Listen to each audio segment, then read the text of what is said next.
sekarang tuh kita harus mulai manfaatin beberapa, kita namainnya itu leverage. Di Daging Talk sudah bersama Suli lagi nih, yang kedua kali nih. Iya, thank you banget ya udah invite.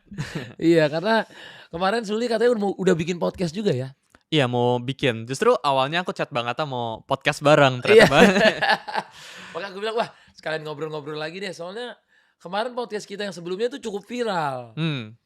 Apalagi Clippers-nya. Clippers ini bener-bener bisa bikin orang yang di rumah ini jadi kaya raya gak sih?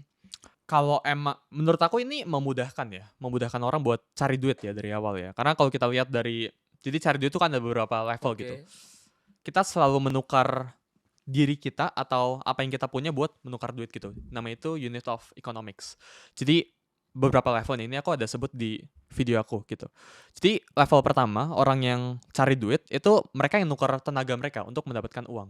Contohnya tuh kuli ojol gitu ya, itu tenaga. Ada juga yang menukar waktu mereka untuk mendapatkan uang.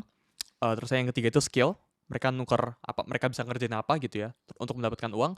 Keempat itu outcome, jadi mereka menukar hasil untuk mendapatkan uang. Jadi aku janjiin Bang Atta 100.000 views gitu, terusnya Bang Atta bayar aku segini gitu. Terus yang kelima ini menjual sistem, dan yang keenam itu ownership. Nah menurut aku clipping itu masuk di level ke 3 sama 4 ini. Jadi ketika orang itu udah bisa cari duit, udah nggak melulu tentang tuker tenaga mereka sama waktu mereka. Karena kan jadi clipper, misal aku clipping 1 jam itu bisa hasilin 5 video. 5 video ini bisa hasilin 1 juta views total gitu. Tapi misal Bang Atta yang lebih jago ngeditnya, yang udah ada pengalamannya gitu ya, clippingin 5 video di waktu yang sama juga 1 jam gitu. Tapi video viewsnya kan belum tentu 1 juta, bisa aja lebih, bisa aja 5 juta gitu. Jadi outputnya itu bisa beda gitu, dan waktu yang ditukar itu sama. Itu kenapa menurut aku clipping itu bisa jadi masa depan ya, industri masa depan ke depannya. Iya. Apa sih sekarang yang harus dilakukan sama anak-anak zaman sekarang gitu untuk bisa tetap survive dan tetap bisa terus mengumpulkan pundi-pundi uang? Jadi setiap gini ya, tergantung ya kita cari duitnya kayak gimana.